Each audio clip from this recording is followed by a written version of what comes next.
الله بن عمرو بن العاص رضي الله تعالى عنهما أن رجلا سأل رسول الله صلى الله عليه وسلم أي الإسلام خير؟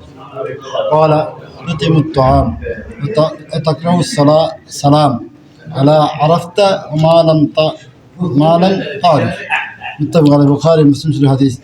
আব্দুল্লাহ ইবনে ওমর রাদিয়াল্লাহু তাআলা থেকে বর্ণিত এক ব্যক্তি রাসূল সাল্লাল্লাহু আলাইহি ওয়াসাল্লামকে জিজ্ঞাসা করলো ইসলামের কোন কাজটি উত্তম, ইসলামের কোন কাজটি উত্তম।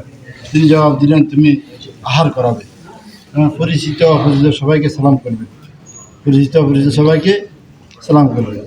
এটা একটা হাদিস আছে যে একজন মুসলমান একজন মুসলমানের উপর কটি হোক 5টি হোক, তার ভিতরে দুইটি আছে, তার ভিতরে এই দুটি আছে যে তুমি আহার করাবে, দত্তকে কী করবে আহার খিলাবে, আর দ্বারা পরিচিত অপরিচিত সবাই কী করবে সালাম দিবে। এরপরে আনাস রাদিয়াল্লাহু তাআলা বলেন ইসলামের নামে অর্থাৎ নবী মুসলিমের পক্ষ থেকে রাসূল সাল্লাল্লাহু আলাইহি ওয়াসাল্লামের নিকট চাওয়া হতো, তিনি তাই দিতেন।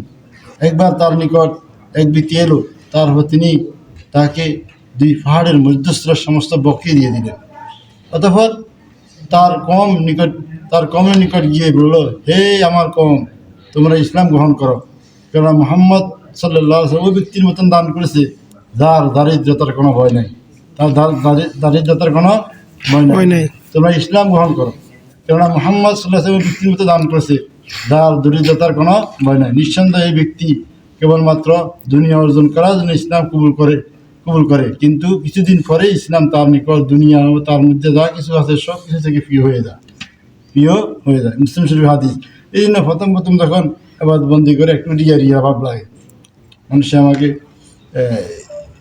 নামাজি বলক, ডাকাত দেওয়ানা বলক, রিয়া করতে একসময় কী হয়ে যায়, আল্লাহ সন্তুষ্টি চলে আসে অন্তরে। আল্লাহ সন্তুষ্টি আসলে এতে কামিয়াব, আল্লাহ সন্তুষ্টিটা আসলে গিয়ে কামিয়াব। ইসলাম গ্রহণ করছে কিন্তু দুনিয়ার জন্য, যে বকরি মোহাম্মদ সাল্লাল্লাহু আলাইহি ওয়াসাল্লাম ভাই বকরি পাহাড়ের মধ্যে যা বকরি আছে সব দিয়ে দিছে, তার দরিদ্রতার কোনো ভয় নাই।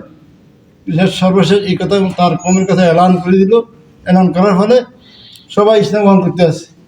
পরবর্তীতে ইসলাম তার কাছে সবচেয়ে প্রিয় হয়ে গেল, প্রিয় হয়ে গেল, এটা বলতেছে মুসলিম শরীফ হাদিস। আল্লাহ তাআলা আমাদেরকে আমল করার জন্য তৌফিক দান করুক। আমিন। সুবহানাকাল্লাহুম্মা ওয়া বিহামদিকা আশহাদু আল্লা ইলাহা ইল্লা আনতা আস্তাগফিরুকা ওয়া আতুবু ইলাইক।